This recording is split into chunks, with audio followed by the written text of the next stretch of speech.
Okay, we're about to go on a wild ride today. It's a journey that kicks off with a pretty intense fight over a single house in Los Angeles, and, believe it or not, ends with a radical blueprint for completely re-engineering the human mind. Yeah, you heard that right. We're talking alleged corruption, artistic rebellion, and a truly speculative vision for the future of consciousness itself. So here's our roadmap. We're going to connect the dots, starting with this housing dispute in LA. Then we'll meet the artists fighting back and get into the wild intellectual weapons they're building.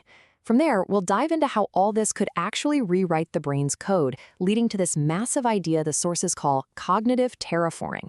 It's a heck of a journey, so let's jump right in. All right, so our story doesn't start in some high-tech lab or a university. Nope.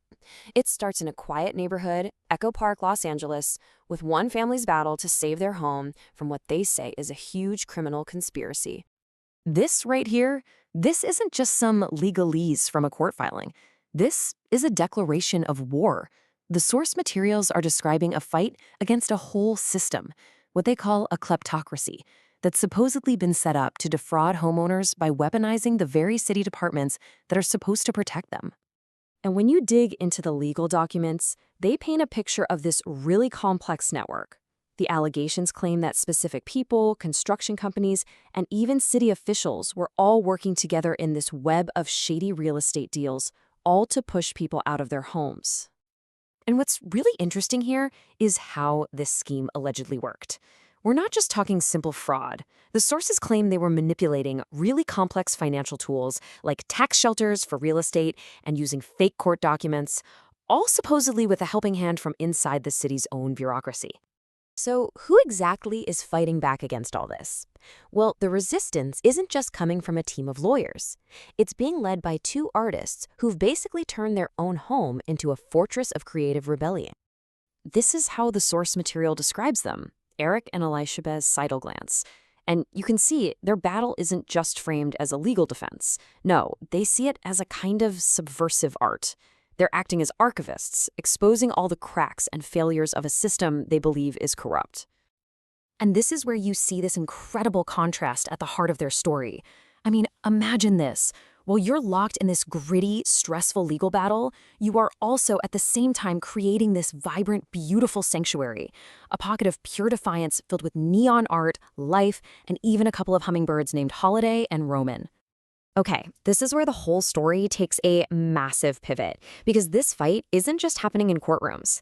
The sources lay out an entire arsenal of really radical ideas aimed at re-engineering the very tools we use to think and perceive the world.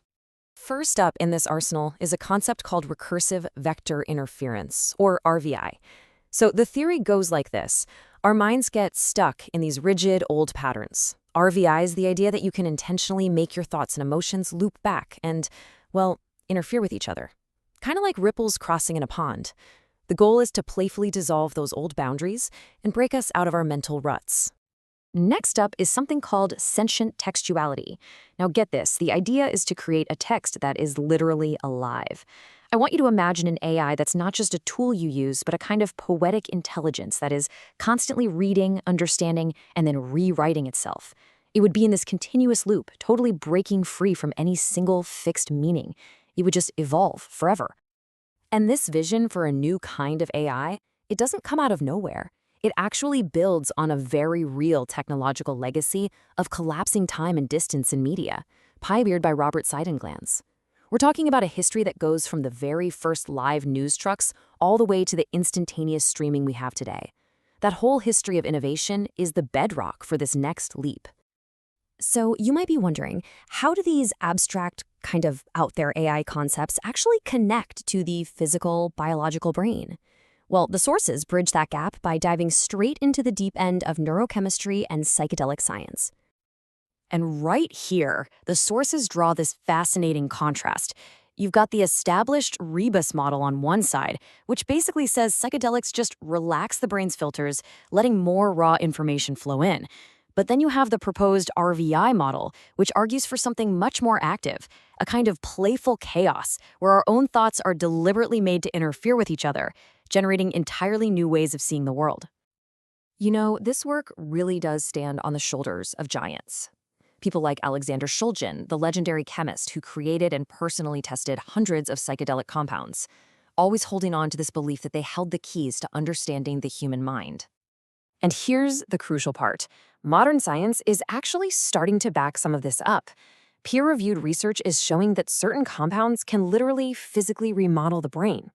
As you can see here, they can promote the growth of new neural branches and beef up the connections between them, a process we call neuroplasticity. And get this, it could be even more powerful at doing this than drugs like ketamine.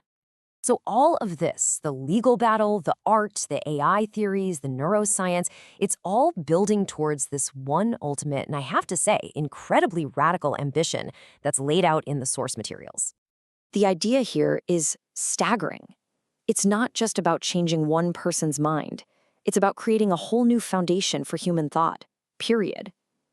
The sources call it cognitive terraforming, a systematic reshaping of our collective mental landscape, using this powerful combination of AI, brain-computer interfaces, and pharmacology. I mean, listen to how they frame the stakes here. This is provocative, to say the least. It's about reclaiming ownership of your own thought processes. It's about using the tools of the mind itself as the ultimate weapon for resistance and maybe for liberation. And this isn't just some vague philosophy. The sources actually outline a proposed procedure for this, a structured, step-by-step guide called the PCAS protocol, which is designed to walk a person through this entire cognitive transformation in a controlled way. So, after all that, what are we supposed to take away from this?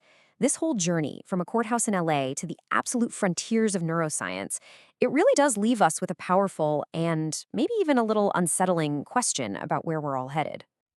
When you boil it all down, when you strip away all the complex layers, this is the absolute core of the project being presented here. It's a worldview that sees human consciousness not as this fixed, unchangeable thing, but more like an operating system, one that can be debugged, upgraded, and ultimately set free. And that brings us to the final, really counterintuitive takeaway. The argument being made here is that true clarity, real breakthroughs, they don't come from perfect order or quiet meditation. Instead, as the sources put it, real insight blooms in that creative chaos that erupts when our deepest ideas and perceptions are finally allowed to collide with each other.